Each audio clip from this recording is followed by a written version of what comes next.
And now for our final session, we'll bring up a panel which is going to be moderated by Julia Haller and Kuldev Singh. And we want to give a special shout out to Kuldev. We were initially planning, as you might know, to have a regulatory panel as the last one. And because of the government shutdown, none of our regulatory people were able to come. They had all accepted. And unfortunately, we're not even able to do a virtual participation, which shows the impact of what's going on with our government right now, right down to the grassroots here. But instead, Kuldev went to work, and we call him Special K, for pulling together an amazing panel of industry leaders at the very last minute to have a panel that I think is going to be incredibly engaging, different subject, but probably even more impactful. So Kuldev and Julia, all yours. Thanks, Gil. It's, the topic is leadership, and I got to tell you, this is a unique ecosystem because on Tuesday night at around 6 p.m., we heard that the FDA people who were going to be able to speak at this meeting, albeit by Zoom, were not able to actually attend or even participate virtually in any kind of public-facing event. So I texted David, Brent, and Tony, and within 30 minutes, all three called back and said they're in to do a leadership panel. It shows you how connected our world is and how people are willing to rise to the occasion and just help us out. And with that as a backdrop, I think we should let each of the panelists introduce themselves. But first, I'd like to, I'm Kuldev Singh. I'm a glaucoma doctor at Stanford. Julia, you want to say a few words about yourself? Yes, I'm Julia Haller. I'm the CEO and Ophthalmologist-in-Chief at Wills Eye Hospital, and I'm a retina surgeon. Tony? I am Tony Adamis. I'm an ophthalmologist, vascular biologist by training, and I'm CSO and co-founder of EyeBio, which is now a Merck company. Yeah, hi, good afternoon. Brent Saunders. I'm chairman and CEO of Bausch and Lomb. Hi, I'm David Endicott. I'm the CEO and director of Alcon. Well, thanks. I'll get started here. And just the first question I have, sitting in the room today, we had some sobering news this morning about what's going on in the markets. And yet we've had this incredible presentation today of this unbelievable pipeline. And it's just, to me, there's this sort of disconnect. And I just wanted to start by asking each of the panelists, is the ophthalmology ecosystem healthy? Is the business solid? Do we have a robust pipeline? David, I'll start with you. Well, yeah, the ecosystem is terrific. And I think starting at the universities and certainly working all over the world, I think what you see now is an increasing amount of basic science that's turning into applied science, which is turning into clinical work. And we obviously follow a lot of it. Or most of it, and it's through meetings like this and ARVO and many others that we stay very in touch with it. But I think it's been a rich program for a long time, and I think it takes people like Tom and others to kind of grab these things and run with them. But I think that is also still healthy. I think you've got companies like Brent's and ours and many others that are looking hard for what's the next thing that really make a patient difference here, and we've got really a lot of people to thank for that. Yeah, I agree with what Dave said. I would also say that I don't get too caught up on the data we saw this morning, right? It's a marathon, not a sprint, value creation, and there's going to be ups and downs along the way. We've all been doing this long enough. We've ridden the highs and gone through the lows. But look, this ecosystem of eye care is very vibrant. Look at this room. Look at the parade of amazing entrepreneurs, scientists, clinicians, and others, and companies that have presented at all the breakout sessions today. All the science is I think back of coming here 15 years ago to these types of meetings. The quality and type of science that's happening today is just mind-blowing. And so the future is, in my opinion, is just incredibly bright. I completely agree. I mean, look at the room. We had to break out into 3 rooms to cover it all. When I started in the biopharma space in 2000, there were very few startups. And, Bausch and Lomb and Alcon have always been important companies, but you have companies now like Roche Regeneron, and now Merck, which acquired our company. Big companies very interested in ophthalmology and recognize the unmet need. So I think the ecosystem's healthy. Great discussion. One of the big topics here, of course, is artificial intelligence, and pretty much every time you give a presentation, someone asks about it. So I'm going to too. Where is that impacting you as you see it, and the sector as a whole, looking now? Tony, you want to go back the other way? Yeah, I would say pretty much across the board. So in molecule creation, with AlphaFold and these other AIs coming online, it's going to be an incredibly important tool. Even as you move into development in patient recruitment, we're seeing large medical databases, so real-world data now being analyzed by AI, giving you insights. Even just when I'm sitting down to do research on a target or a biology, stuff that used to take me weeks because I'd have to go to the library and copy articles, you can do with a few keystrokes now. So I think it's going to impact the entire value chain, and I'm really excited by it. Yeah, so I agree. I think R&D is a big area that we're using it in Bausch and Lomb. And I think on top of what Tony said, I think it ultimately will lead to more personalized medicine, and our ability to really customize treatments based off of genetic markers or the like. And so I'm super excited about that over the medium or long term. But we're also using AI in everything from how we make contact lenses to how we use our customer service to how our sales reps are operating in the field. But the one thing I would say is, and I don't know, maybe David's cracked this code, but I still see it as a productivity enhancer. I don't really see it creating a lot of cost savings yet. There's still projects. There's not an enterprise-wide solution yet for AI. I think that's perhaps in a 26 or 27 endeavor. There's a lot of people working on it, but I see a lot of applications that we're using, and they're pretty interesting. They're really cool. I agree with that, especially the last bit of that, Brent. I think I would just say that there's two big things that are real. One is this is a for-real industrial revolution that will change immensely our children's lives. It's going to take a while. The second point, but I think you got to remember this is for real. It's not going to go away. It's not going to be trivial. It's going to be a magnificent change that creates incredible changes in both productivity, exploration, almost everything we can imagine, probably many things we can't. What I agree very deeply with is in the very near term, the applications tend to be traditional AI, not generative AI. The big programs of going out and spending a lot of money to try and create your own data tagging and do your own work to create something that is going to create a new molecule is still pretty far away. Where the applications are really adding productivity are in manufacturing, are in routine agentic AI, where you've got multiple tasks that can be performed kind of routinely.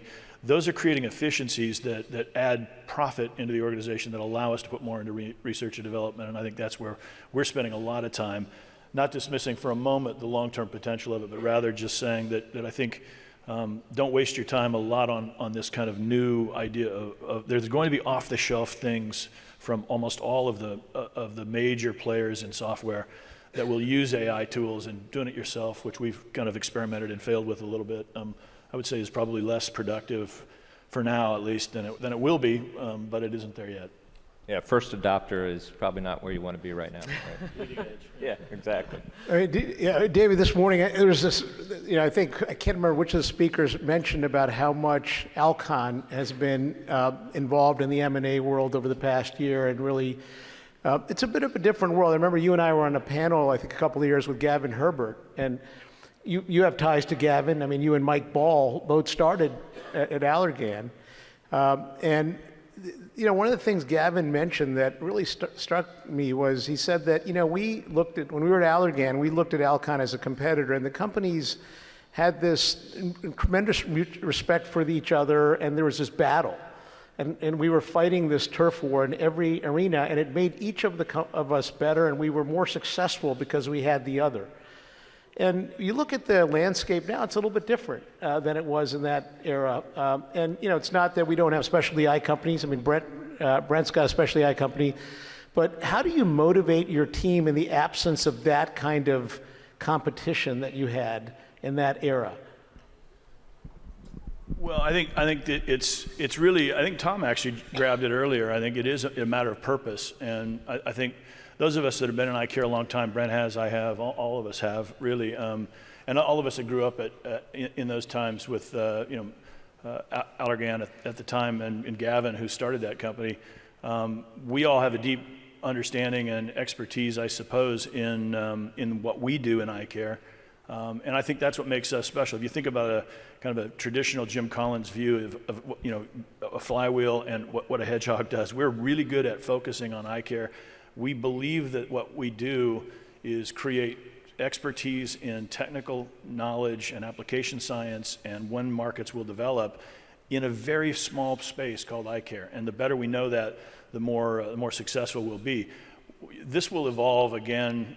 Brent's going to build his company. There'll be another large version of Bausch and Lomb like it was before, and I think you'll see lots of other groups coming to compete.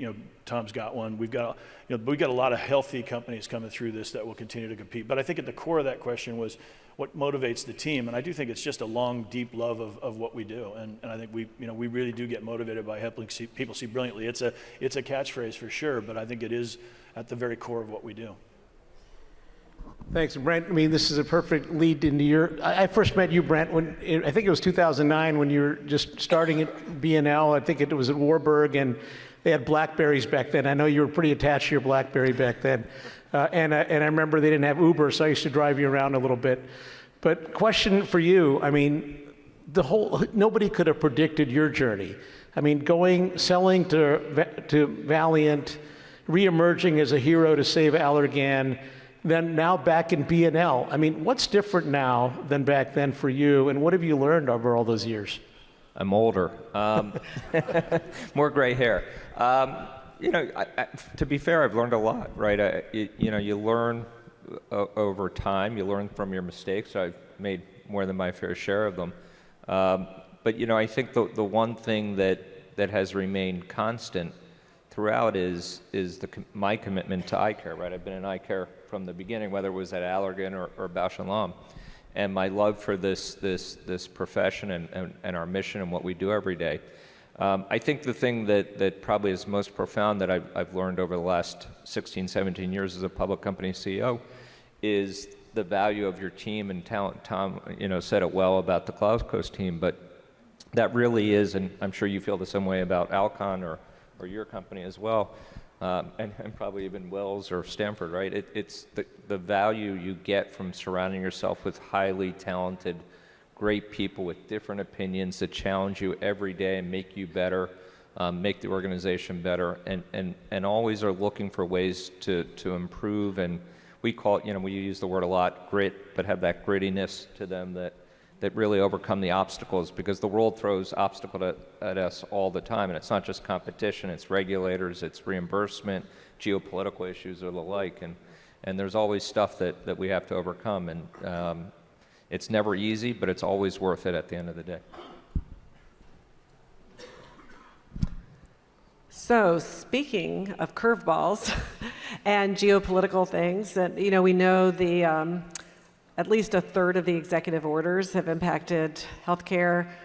This panel is an example of FDA and regulatory changes. Most favored nation things, you've all got global interests that you're looking at. What are strategies that you've looked at now? How are you pivoting to cope with this right now? And what's top of mind with things you need to work on? Yeah, well, I mean, I'm sure both of us had a lot of fun with tariffs in the first half of the year. I like to say that, every day I'd wake up, I'm an early riser, I wake up and see what the president tweeted, and that would impact like 100 people back at headquarters trying to figure out how to plan around the tweet. Yeah. When you operate in 130 countries and,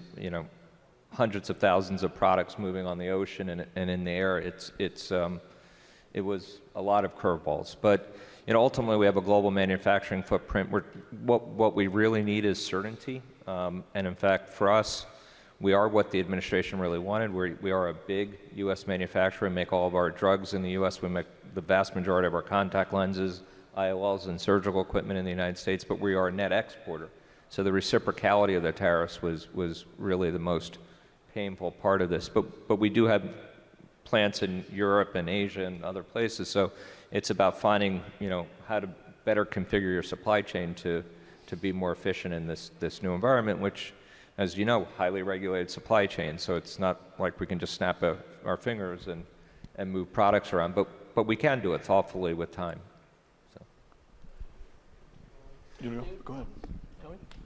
I was just going to say, we're a very capital-intensive industry, but we provide an important societal good.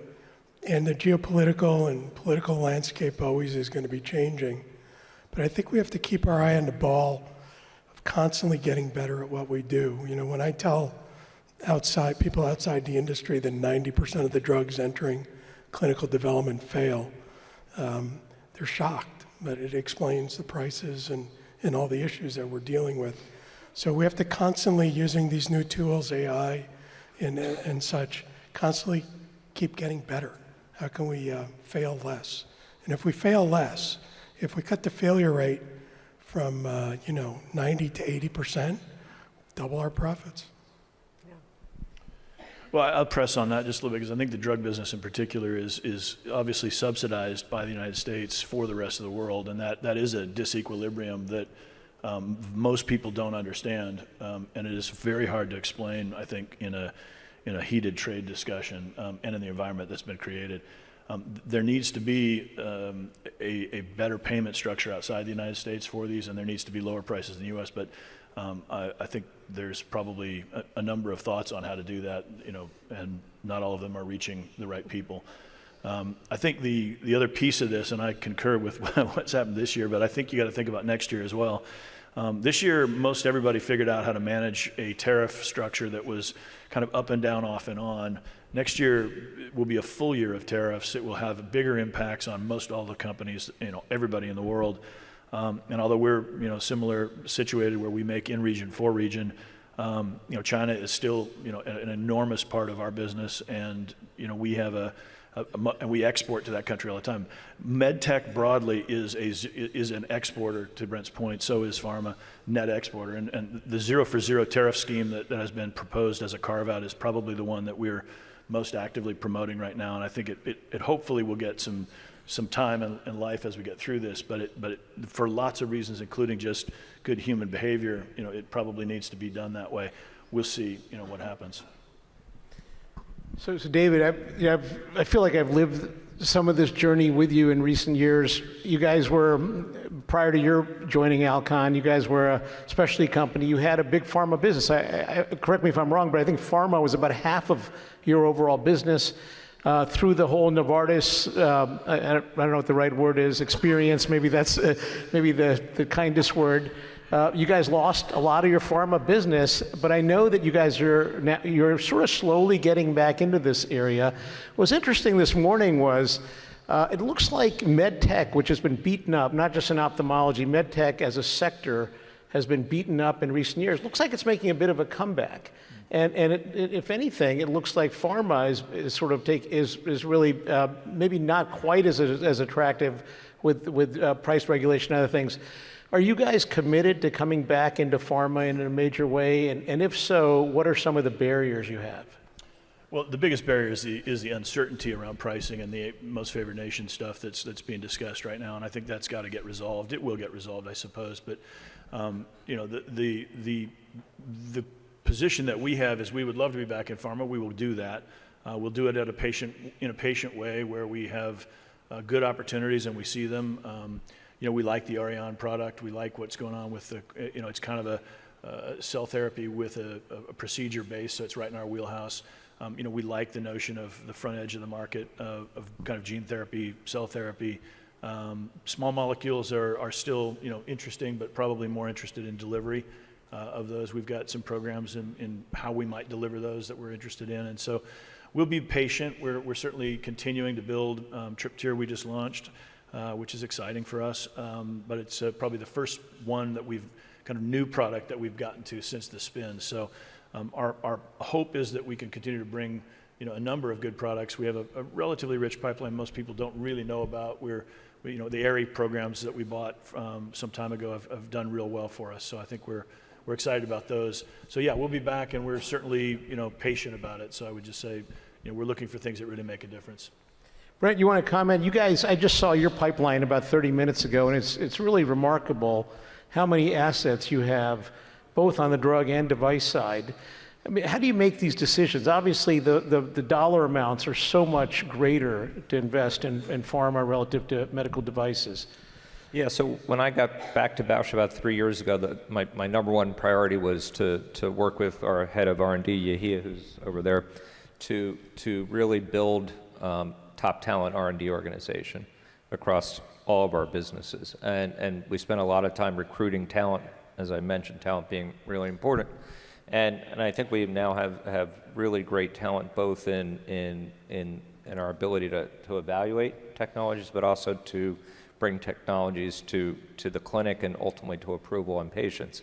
And so over the last couple of years, we've acquired very quietly a lot of IP, and now those things are clinical programs. And we're going to have an Investor Day November 13th at the New York Stock Exchange. All of you are welcome to watch it via webcast, where we do a deep dive on the data that sits behind the very quick presentation you saw earlier today.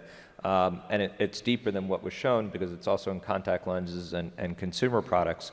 And we're really excited about it. But November 13th, we'll start talking more about it to the world and presenting it more at meetings and sharing data with physicians and colleagues and others. Terrific. So, Tony, I got a story for you. So I think I may have told you the story once, but in April of this year, I had a chance to have dinner with Dean Lee, who's the Chief Scientific Officer at Merck, President and Chief Scientific Officer. And a lot of us were surprised by the EyeBio deal, I got to tell you. So I had dinner. I asked Dean. I said, "Look, why EyeBio and not something else?" And he goes, "I got two names." He said, "Tony Adamis and Jeremy Nathans. If we can lock these guys up for a few years, it's worth it. It's worth that investment. Multi-billion plus, just to have these guys. Whatever they're doing, we want to be part of it." And really, this is a question not just for you, but really for everybody here.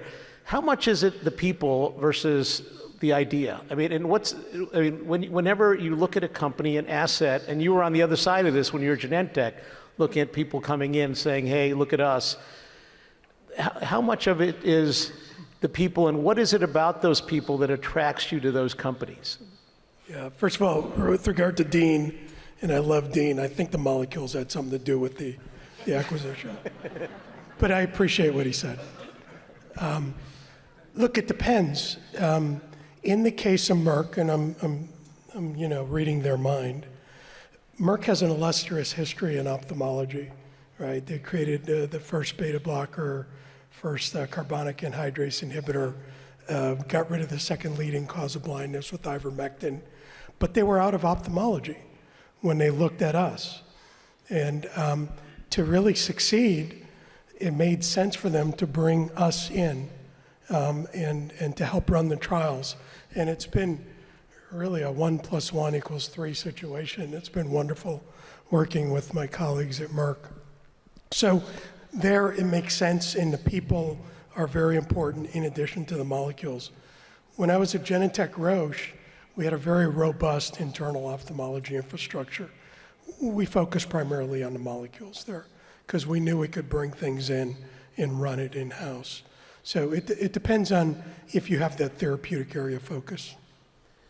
Brent, I want to ask you that same question. When you're in a room and somebody gives you a 7-minute pitch about their company, what is it about the person, and how much of it is the person and the people in the company versus just the idea that attracts you to them, and what characteristics? Yeah, I think that's right. I think it's many times evenly weighted between the people and the molecule or the technology. Depends, again, what it is and how early it is, right? So the earlier the program is, whether it's device or drug, you really look more to the people and the credibility of the people, the track record of the people, the passion of the people, and how did the idea come to be. Later, the data starts to speak for itself, and then we have the capabilities, just like you mentioned, where the people become a little less important sometimes, and it's more about the intellectual property that you're trying to acquire. But early on, I really do look at for example, this today I was meeting with an inventor physician, and his passion, his commitment, he bootstrapped it. You just look at this individual and you say, I want to be behind this person, right? This is someone who just is going to will this to happen, and that's so exciting. And David, I'm going to ask you that same question, but add a little further twist, and that is that in your case, a lot of the people pitching to you are your customers. There's so many more physician entrepreneurs right now that are coming to you and saying, hey, this is my latest idea. What is it that attracts you to companies, and how much of it is the people? Well, it's always a technology assessment that we do first, but I think at the margin, it's always the people that we go with. And I think, if you look through the real success stories that, we've already talked about, Tom and Bill and a lot of people in this room, who've created companies, I bet you they'd all tell you it's been about people as well. It is, you have to have a basic technology that works. You have to have a belief that it will work, and you have to have a portfolio of bets, because some of it's not going to work. So I think at the core of it, you need to do that work properly, but really in the end of it, it's who's going to drive the ball across the line, really, even the short, slow ones. For those of you who weren't here, that was what Tom called himself. I wasn't really calling him short and slow. Yeah, I was. Going back to, we've talked a little bit about the U.S. being the driver in so many ways historically of new developments. Now we're talking more about how there are things that are hampering development in this country, at the same time as other places around the globe are really putting a lot of money into development. So where do you see that going? Are we going to hold our own? And specifically, you're all involved with so much global development.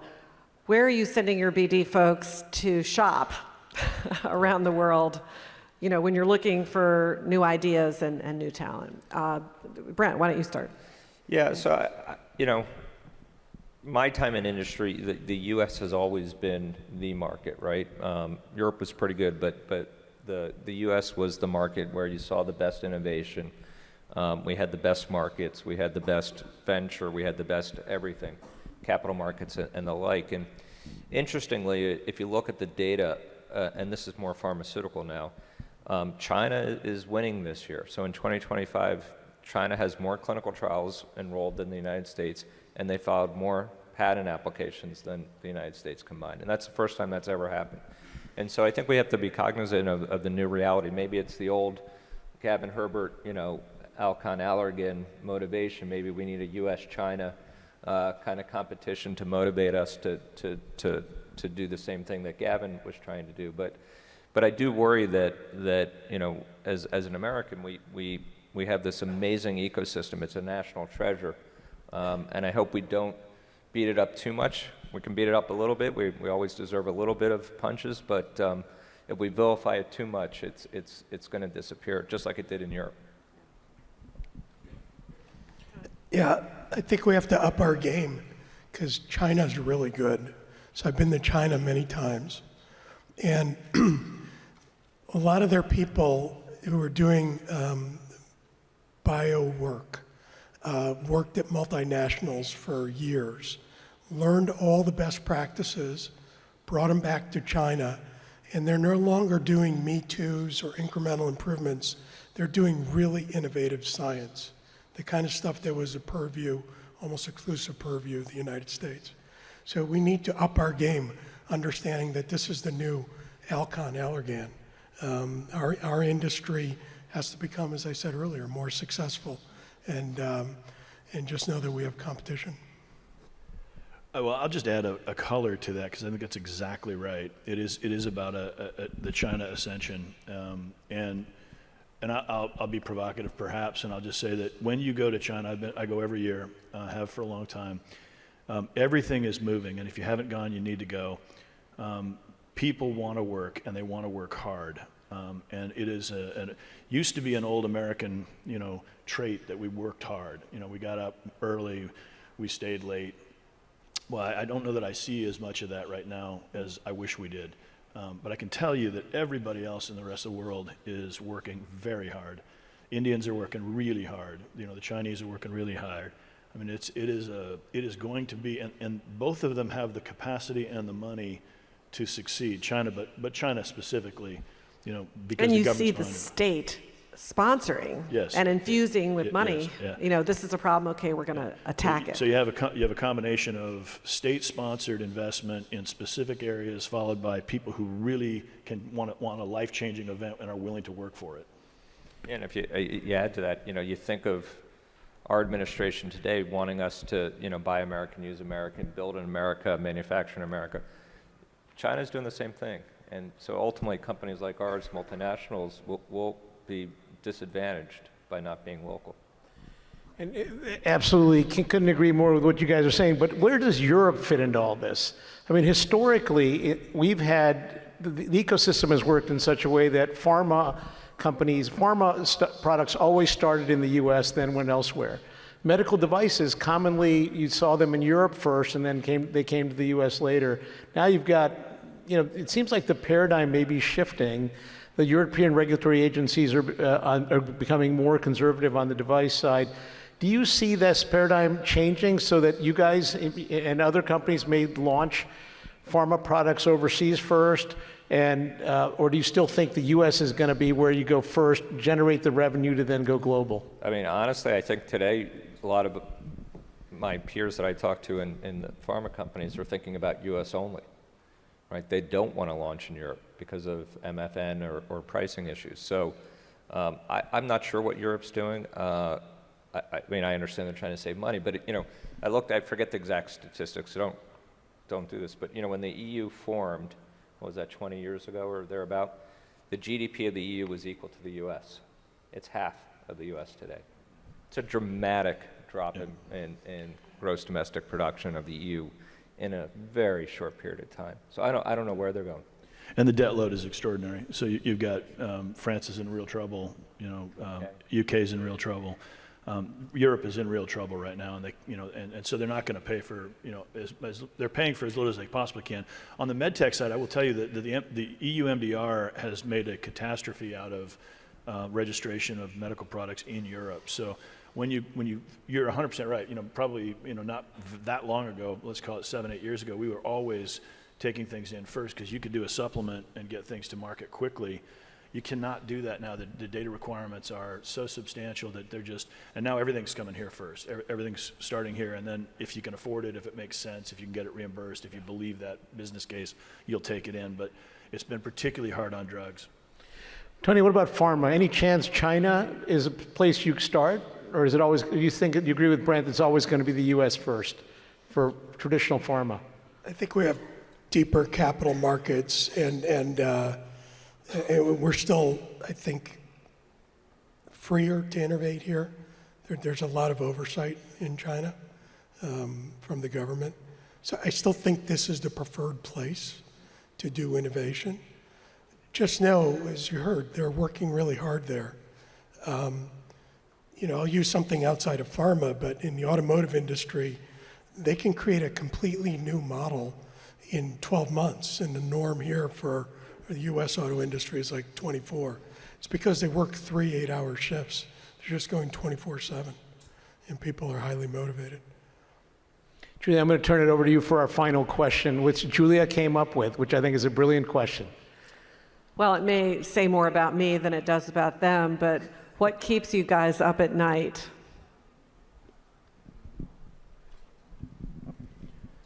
We kind of talked about it to a large degree. I mean, MFN is a big deal, which could be a real shock to the industry. It's what depressed, the prices, stock prices of companies until we get more clarity. I mean, this administration is trying to get Europe to pay for its defense and now get Europe to pay for its drugs.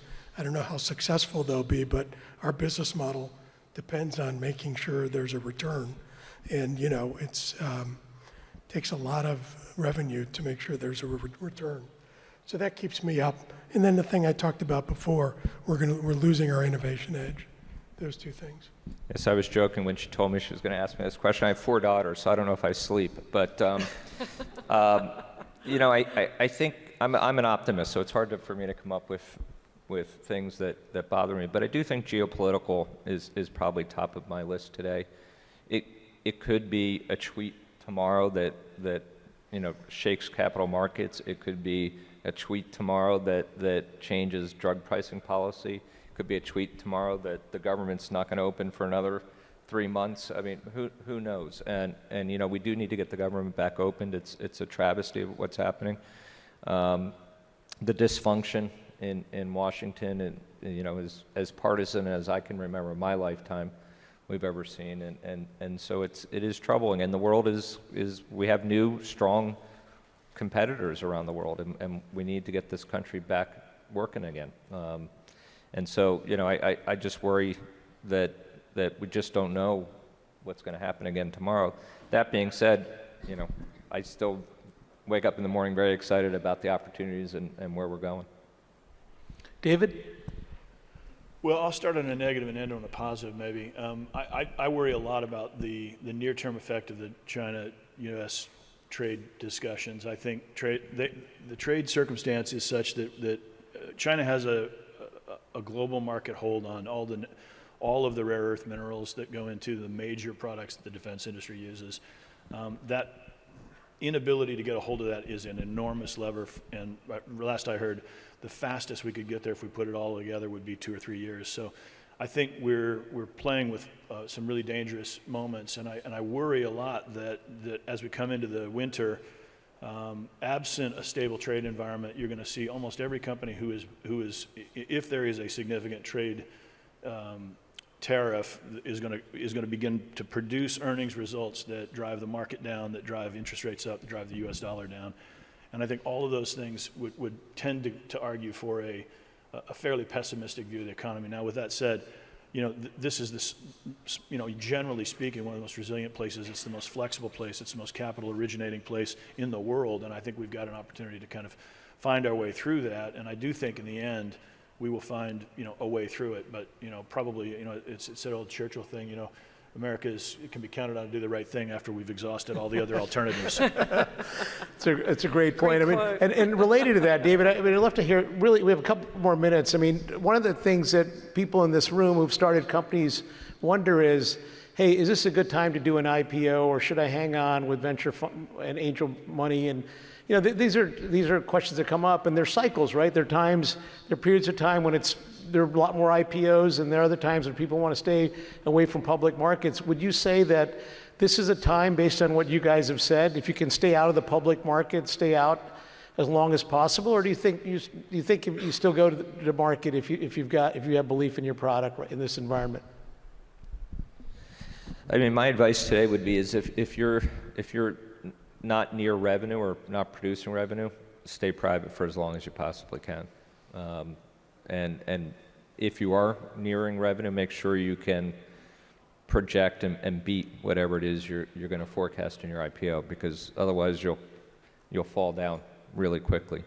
But if you have a real path to commercialization and revenue, and you think you can build markets and get up here one day and tell the Glauco story, then yeah, go for it. Tony, any thoughts on that?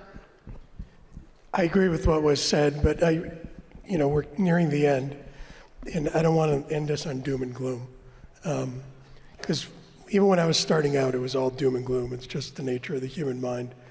There's never been a better time to be doing vision science. So if you're starting a company and you have robust science, by all means move forward, because the opportunities are there and the unmet need is still huge. There's still a lot of people going blind. God knows we've made a lot of strides in the last 20 years. There's a lot of vision that's been saved. There's a lot more to save. So don't walk out of this depressed. David, any final thoughts? No, I think, the kind of proper answer is it depends. And I think there are moments in time when the markets are open and moments when IPOs are difficult, but I do think it matters where you are in your funding cycle, where you are in your technology cycle, how close to revenue are you.